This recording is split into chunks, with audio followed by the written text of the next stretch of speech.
Ready. আসসালামু আলাইকুম রহমতুল্লাহ বরকত। সম্মানিত দেশবাসী, আপনারা জানেন যে সারা পৃথিবী জুড়ে ক্যান্সার, কিডনি, থ্যালাসেমিয়া, এইডস রোগ 4টিকে মরণ বিধি বলা হয় এবং চিকিৎসা তো প্রতি মাসে কয়েক লক্ষ টাকা প্রয়োজন হয়, এমনকি একসাথে 50 লাখ, 70 লাখ, 90 লাখ টাকাও চিকিৎসার প্রয়োজন হয়। একদিকে ডাক্তাররা বলেন তাদের কোনো চিকিৎসা নাই, সাময়িক চিকিৎসা চলে, একসময় রোগী মারা যায় এবং পরিবারটা অর্থনৈতিকভাবে ধ্বংস হয়ে যায়। এমনই মরণ বিধি থেকে আমাদের একজন রোগী যিনি সুন্দরভাবে সুস্থ হয়েছেন। আপনারা যদি ক্যান্সার গবেষক অধ্যক্ষ ডাক্তার এস.এম. সারওয়ার আমার নাম সার্চ করেন ইউটিউব, ফেসবুক, গুগল, টিকটকে, আপনারা 5,500-এর ঊর্ধ্বে ক্যান্সার রোগী সাক্ষাৎকার পাবেন যারা সুন্দরভাবে সুস্থ হয়েছেন এবং আজীবন ভালো আছেন। এমনই আরেকজন ক্যান্সার রোগী মরণ বিধি থেকে আমাদের সামনে সুস্থ হয়ে সম্পূর্ণ রিপোর্টগুলো ভালো আসছে। আমরা একেবারে রিপোর্টগুলো ভালো আপনাদের সামনে আমরা তুলে ধরছি। ওনাকে, আপনার নাম? মমতা। আপনার স্বামীর নাম? আবু তাহের। আপনার আম্মুর নাম? অজুফা। আপনার আম্মুর নাম? আপনার আব্বুর নাম? আব্দুল হাকিম ব্যাপারী। আপনার সাথে উনি কে আছেন? আপনার আপন ভাই। আপনার নাম কি? জাহাঙ্গীর আলম। রোগী আপনার কি হয়? আপন বোন। আপনার নাম কি? জাহাঙ্গীর আলম। আপনার পিতার নাম? আব্দুল হাকিম ব্যাপারী। আপনার আম্মুর নাম? অজুফা খাতুন। আপনাদের গ্রামের নাম কি? বাজার চাঁদপুর। Post office? সৈয়দপুর। থানা? জেলা হলো চাঁদপুর। আপনার বোনের কি অসুস্থ হয়েছিলেন, কিভাবে কোথায় চিকিৎসা করেছেন এবং কিভাবে সুস্থ হয়েছেন একটু বলেন। বোনের প্রথমে আমরা এই গ্রাম অঞ্চলে আর কি চিকিৎসা নিছি, ওখানে তো ওষুধ খাইছে, ভালো হয় না। তারপর আমরা বড় ডাক্তারের কাছে শরণাপন্ন হইলাম, ইবনে সিনা হসপিটাল। ওখানে যাওয়ার পরে ইবনে সিনা হসপিটালে গেছেন? হ্যাঁ, ওখানে যাওয়ার পরে আমাদের পরীক্ষা নিরীক্ষা দেওয়া হয়েছে, তারপরে ক্যান্সারের পরীক্ষা দেওয়া হয়েছে, তারপরে ওখানে ক্যান্সার আক্রান্ত হয়েছে আর কি। যখন চিকিৎসায় ভালো হয় না তখন ইবনে সিনাতে গেছেন। ইবনে সিনাতে পরীক্ষা করে ধরা পড়ছে ক্যান্সার। ক্যান্সার ধরা পড়ার পরে আপনারা সেখানে চিকিৎসা করে কি সুস্থ হয়েছিলেন? না, ওখানে তো সুস্থ হই না। করে ওখান থেকে বলছিল আপনারা ইয়েতে যান, মহাখালী হসপিটাল যান, ওখানে আপনারা হয়তো কিছু টাকা পয়সা কম লাগবে, এখানে সরকারি হসপিটাল, ওখানে চিকিৎসা দেন। আমরা ওখানে যাই না, আর্থিকের সমস্যা ছিল।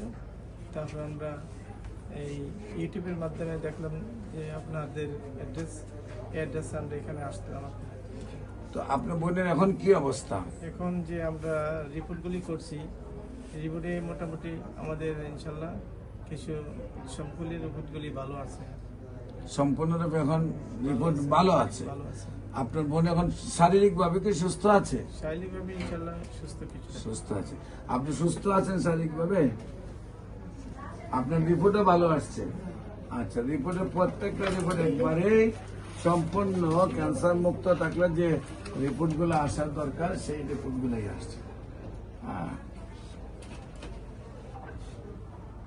তো বিশেষ করে দেশবাসীর কাছে দোয়া চাবো, উনি ভালো হয়েছেন, আল্লাহ যেন আজীবন ওনাকে সুস্থ রাখেন। আপনারা দোয়া করবেন। আমাদের মধ্যে বিশিষ্ট রাজনীতিবিদ, বাংলাদেশ ইসলামী ফ্রন্টের মাননীয় কেন্দ্রীয় দপ্তর সম্পাদক এবং বাংলাদেশ ইসলামী ফ্রন্টের ঢাকা মহানগরের সম্মানিত সাধারণ সম্পাদক আমাদের জননেতা আব্দুল হাকিম সাহেব, যিনি ঢাকা আপনার থেকে বারবার এমপি নির্বাচন করেছেন ইসলামী ফ্রন্টের মোমবাতি প্রতীক নিয়ে। আমরা যে আজকে যে রোগীর সাক্ষাৎকারটা আপনার দেখলেন, এই ব্যাপারে আপনার অভিমত প্রকাশ করার জন্য আমরা অনুরোধ জানাচ্ছি। আলহামদুলিল্লাহ, শুকরিল্লাহ, ওয়াসসালাতু ওয়াসসালামু আলা রাসূলিল্লাহ। আসলে আমি খুব ভালো লাগছে আমার যে একজন পেশেন্ট যিনি ক্যান্সার, আমাদের বাংলাদেশে আসলে অ্যালোপ্যাথিক যে চিকিৎসাগুলো আছে সেই চিকিৎসায় ভালো হওয়ার সম্ভাবনা 1 থেকে 2%। তো আমাদের ডক্টর এস.এম. সরওয়ার সাহেব যে চিকিৎসাগুলো করে যাচ্ছেন এখানে অনেকটা শতভাগই বলা চলে মানুষ সুস্থ হচ্ছে। যেখানে মানুষ ব্যর্থ হচ্ছে চিকিৎসা করে, ক্যান্সার চিকিৎসা করে যেখানে ব্যর্থ হচ্ছে, মানুষ অসহায় হয়ে যাচ্ছে, তাদের সম্পদ এবং শারীরিকভাবে বিপর্যস্ত হচ্ছে, সেইখানে অল্প টাকায় আমাদের ডক্টর এস.এম. সরওয়ার ভাই যে মানুষের চিকিৎসা করে যাচ্ছেন। তা আপনারা তো দেখলেন, আমিও শুনলাম, আপনারাও শুনলেন যে আমার বোন এবং ওনার ভাই যে সবার সামনে উনি সাক্ষ্য দিয়েছেন এবং দৃশ্যমান বক্তব্য রেখেছেন যে ওনারা পরিপূর্ণ সুস্থ হয়েছেন এবং এই যে সমস্ত টেস্টগুলো এখানে এসেছে সেখানে কিন্তু পরিপূর্ণতা আমরা দেখতে পাচ্ছি, উনি পরিপূর্ণ সুস্থ হয়েছেন। আমরা দোয়া করি সবার জন্য, যে সমস্ত রোগীরা এখানে চিকিৎসা নিতে আসবেন এবং আসছেন, যারা ভালো হয়েছেন সবার জন্য দোয়া করবে এবং বিশেষ করে আমাদের ক্যান্সার গবেষক ডক্টর সরোজ সাহেবের জন্য আমরা দোয়া করবো। উনি যেভাবে সেবা দিয়ে যাচ্ছেন সেই সেবা যেন সর্বক্ষণ সর্বসময় অব্যাহত রাখে এবং অসহায় মানুষ যারা ক্যান্সার আক্রান্ত, ওনারা যাতে ওনার চিকিৎসা, ওনার সুচিকিৎসায় ভালো হতে পারে সেই প্রত্যাশা রাখছি। আসসালামু আলাইকুম রহমতুল্লাহ।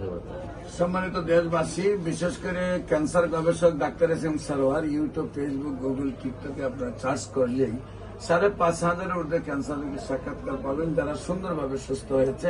আপনারা বিশ্বের কোন ডাক্তারের 50টা ক্যান্সার রোগী সুস্থ হয়েছে আপনার কোন প্রমাণ আপনারা কোথাও পাবেন না, যেহেতু এটাকে মরণ বিধি বলা হয়।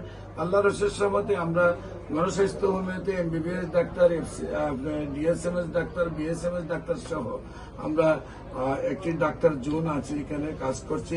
আল্লাহর রসের সহমতে সবগুলা ক্যান্সার রোগী সুন্দরভাবে সুস্থ হচ্ছে।